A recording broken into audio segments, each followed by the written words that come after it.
Assalamualaikum warahmatullahi wabarakatuh. Perkenalkan, nama saya Ovita Sari, saya dari kelas Biologi A semester 5. Di sini saya akan menjelaskan mengenai sistem pernafasan. Nah, tujuan belajar sistem pernafasan yaitu siswa dituntut untuk memahami struktur, fungsi, dan proses serta kelainan yang dapat terjadi serta hubungannya dengan pendekatan sains, lingkungan, teknologi, dan masyarakat atau disingkat saling temas. Dan ada kompetensi dasar yang harus dikuasai yaitu mengaitkan struktur, fungsi, dan proses serta kelainan yang dapat terjadi pada sistem pernafasan manusia dan hewan-hewan tertentu. Nah, organ-organ sistem pernafasan manusia terdiri dari hidung, faring, laring, trakea, bronkus, bronkeolus, dan alveolus. Selanjutnya yaitu mekanisme respirasi. Nah, mekanisme respirasi meliputi proses inspirasi atau memasukkan udara ke paru-paru, dan yang kedua yaitu ekspirasi, yaitu mengeluarkan udara dari paru-paru. Proses inspirasi dan ekspirasi ini melibatkan kontraksi, relaksasi otot-otot tulang rusuk dan otot diafragma. Nah, sekarang kita akan membahas inspirasi. Nah, apa itu inspirasi? Yaitu memasukkan udara di dalam paru-paru. Nah, mekanismenya ketika udara masuk, otot-otot interkostal berkontraksi, akibatnya tulang rusuk akan terangkat.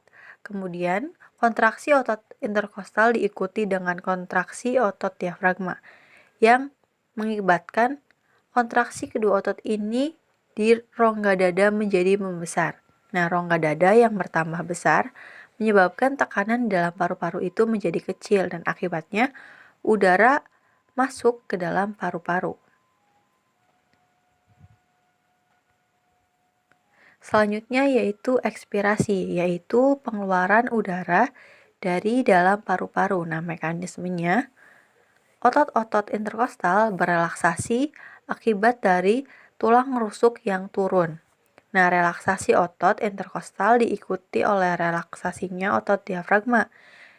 Akibat relaksasi kedua otot ini, rongga dada menjadi mengecil. Rongga dada yang mengecil menyebabkan tekanan udara di paru-paru menjadi besar dan akibatnya udara dalam paru-paru keluar ke lingkungan. Kemudian, saya akan membahas mengenai kapasitas volume paru-paru. Nah, volume ke paru-paru ini ada volume tidal, yaitu banyaknya udara yang masuk dan keluar paru-paru selama pernafasan normal atau 500 mili. Nah, volume tidal dipengaruhi oleh berat badan seseorang, jenis kelamin, usia, dan kondisi fisik. Yang kedua yaitu ada volume residu atau banyaknya udara yang tertinggal di dalam paru-paru, sekitar terdapat 1200 mili. Nah, ini merupakan kurva yang menunjukkan volume atau kapasitas paru-paru. Kemudian ada pertukaran gas oksigen dan karbon dioksida. Nah, di dalam alveolus, udara yang mengandung oksigen ditukar ke dalam darah, sedangkan karbon dioksida yang ada di dalam darah dikeluarkan ke alveolus. Dan terjadi pengikatan O2. Nah, alveolus memiliki O2 yang lebih tinggi daripada O2 di dalam darah. O2 masuk ke dalam darah melalui difusi melewati membran alveolus. Nah, di dalam darah, O2 menjadi besar sebesar 98% dan diikat oleh Hb yang terdapat pada eritsosit menjadi oksegomobin atau HbO2. Selain diikat oleh Hb, Sebagian kecil O2 larut di dalam plasma darah sebanyak 2%. Nah, setelah berada di dalam darah, O2 kemudian masuk ke dalam jantung melalui vena pulmonalis untuk diedarkan ke seluruh tubuh yang membutuhkan. Nah, ini gambar pertukaran O2 yang terjadi di alveolus. Pertukaran karbon dioksida atau CO2 di jaringan. CO2 lebih tinggi dibandingkan yang ada di dalam darah. Ketika O2 atau oksigen di dalam darah berdifusi ke jaringan, maka karbon dioksida dari jaringan akan segera masuk ke dalam darah. Dan ketika karbon dioksida berada di dalam darah, sebagian besar atau 70% karbon dioksida akan diubah menjadi ion bikarbonat atau HCO3-. 20% karbon dioksida akan terikat oleh Hb pada eritrosit. Di dalam paru-paru, karbon dioksida akan dikeluarkan dari tubuh melalui proses ekspirasi. Dan ini merupakan gambar pertukaran karbon dioksida. Nah, di sini ada kontrol pernapasan atau pusat pengaturan pernapasan, yaitu medula oblongata dan pons. Respirasi normal terjadi antara 12-15 per menit. Dan pada kondisi tertentu, frekuensi respirasi dapat meningkat atau menurun tergantung kondisi. Yang menaikkan atau menurunkan kecepatan respirasi adalah medula oblongata dan pons.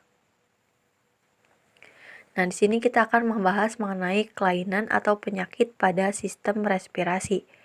Yang pertama yaitu asma. Nah, asma ini disebabkan oleh penyempitan bronkiolus yang dipicu oleh zat alergen. Zat alergen dapat berupa debu, serbuk sari, asap, cuaca, dan lain sebagainya. Dan biasanya penderita asma akan mengalami kesulitan bernafas serta disertai ada suara saat menarik napas. Dan yang kedua yaitu kerusakan akibat asap rokok. Kerusakan pada paru-paru yang mengakibatkan kanker atau terbakarnya paru-paru. Nah, kerusakan karena asap rokok yang masuk ke dalam paru-paru ini sangat panas. Selain itu karena senyawa toksik yang lain yang terkandung di dalam rokok, sekitar ada 4.000 senyawa toksik pada rokok. Yang ketiga yaitu kanker paru-paru. Nah, 1/3 kematian orang di Amerika terjadi karena kanker paru-paru. Nah, kanker paru-paru ini berhubungan dengan orang yang merokok, karena rokok mengandung radikal bebas dan senyawa karsinogen lain yang memicu mutasi DNA. Nah, sekian dari saya. Wassalamualaikum warahmatullahi wabarakatuh.